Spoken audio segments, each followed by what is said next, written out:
ನಮಸ್ಕಾರ. ಇವತ್ತಿನ ವಿಷಯ ಇಂದಲ್ಲ ನಾಳೆ ಈ 4 ಜನಪ್ರಿಯ ಕಂಪನಿಗಳ IPO ಮಾರುಕಟ್ಟೆಗೆ ಬರಬಹುದು. ನನ್ನ ಹೆಸರು ಡಾಕ್ಟರ್ ಭರತ್ ಚಂದ್ರ. ವಿಡಿಯೋಗಳ ಉದ್ದೇಶ ಕನ್ನಡಿಗರ ಸೇವೆ. ಇವತ್ತಲ್ದಿದ್ರೆ ನಾಳೆ ಕೆಲವು ಕಂಪನಿಗಳು IPO ಮುಖಾಂತರ ಮಾರುಕಟ್ಟೆಗೆ ಬರ್ಬೋದು. ಅದರ ಪ್ರಮೋಟರ್ಸು ಆ ಬಗ್ಗೆ ಡಿಸಿಷನ್ ತಗೊಂಡ್ರೆ ಆ 4 ಕಂಪನಿಗಳ ಹೆಸರುಗಳನ್ನು ನಿಮ್ಮ ಮುಂದೆ ಇಡ್ತಾ ಇದ್ದೇನೆ. ಮೊದಲನೇದು national stock exchange, short form NSE. ಇದು ಭಾರತದ ಲಾರ್ಜೆಸ್ಟ್ ಸ್ಟಾಕ್ ಎಕ್ಸ್ಚೇಂಜ್. ಮತ್ತೆ IPOನ ಬಹಳ ದಿನಗಳಿಂದ ಪ್ಲಾನ್ ಮಾಡ್ತಾ ಇದ್ದಾರೆ. ಹಲವಾರು ಕಾರಣಗಳಿಂದ ಮಾರುಕಟ್ಟೆಗೆ ಇನ್ನೂ ಬಂದಿಲ್ಲ. ಸದ್ಯದ ಮಟ್ಟಿಗೆ ಅವರ ವ್ಯಾಲ್ಯೂಯೇಷನ್ 1.10 lakh crores ಇದೆ. ಮತ್ತೆ ಮಾರುಕಟ್ಟೆಯಲ್ಲಿ ಅವರ share 90%. Some of the institutions NSEಲಿರುವಂತಹದ್ದು LIC, SBI, stock holding corporation ಇತ್ಯಾದಿ. ಸದ್ಯಕ್ಕೆ Bombay stock exchange is the only listed stock exchange in India.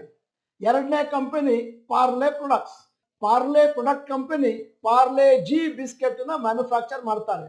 Start ಆಗಿದ್ದು 1928ರಲ್ಲಿ. ಇವತ್ತು 1 ಡಜನ್ ಬೇರೆ ಬೇರೆ ಬಿಸ್ಕೆಟ್ ಬ್ರ್ಯಾಂಡ್ಗಳನ್ನು ಮ್ಯಾನುಫ್ಯಾಕ್ಚರ್ ಮಾಡ್ತಾರೆ.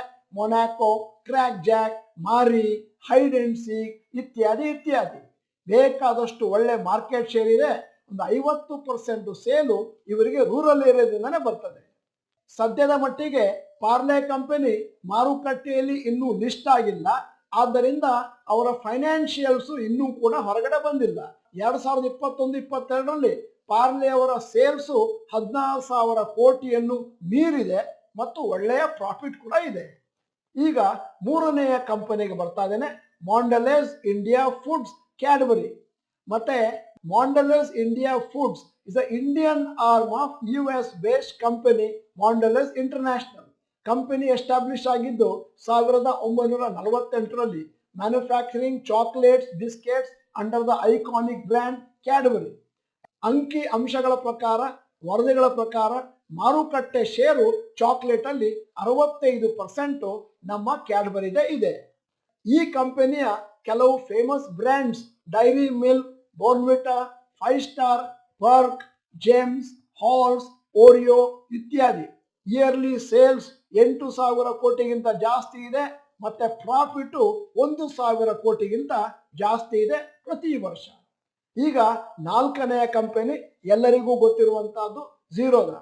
ಇದು largest stock broking company in India ಮತ್ತು ವೆರಿ ಪ್ರಾಫಿಟಬಲ್. ಸ್ಟಾರ್ಟ್ ಆಗಿದ್ದು ಬೆಂಗಳೂರಿನಲ್ಲಿ ನಿತಿನ್ ಅಂಡ್ ನಿಖಿಲ್ ಕಾಮತ್. ಮತ್ತೆ ಇದು ನ್ಯೂ ಏಜ್ ಕಂಪನಿ ಮತ್ತು ಔಟ್ಸೈಡ್ ಇಂದ ಯಾವ ಫಂಡ್ಸ್ ಅನ್ನು ತಗೊಂಡಿಲ್ಲ. ಆದರೂ ಕೂಡ ಪ್ರಾಫಿಟ್ ತುಂಬಾ ಚೆನ್ನಾಗಿದೆ. ಈಗ ಝೀರೋದದ್ದು ಪ್ರಾಫಿಟಬಿಲಿಟಿಯನ್ನು ನಿಮ್ಮ ಮುಂದೆ ಇಡ್ತಾ ಇದ್ದೇನೆ.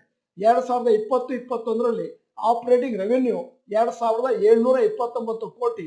ಮತ್ತೆ ನೆಟ್ ಪ್ರಾಫಿಟ್ ಬಹಳ ಹೈ 1,122. 2021-22ರಲ್ಲಿ ಆಪರೇಟಿಂಗ್ ರೆವೆನ್ಯೂ 4,964 ಕೋಟಿ. ನೆಟ್ ಪ್ರಾಫಿಟ್ 2,094 ಕೋಟಿ. ಈ ವಿಡಿಯೋದ ಕೊನೆಯಲ್ಲಿ ನಮ್ಮ ಸಮೀಕ್ಷೆಗಾಗಿ ಒಂದು ಪ್ರಶ್ನೆ ಕೇಳ್ತಾ ಇದ್ದೇನೆ.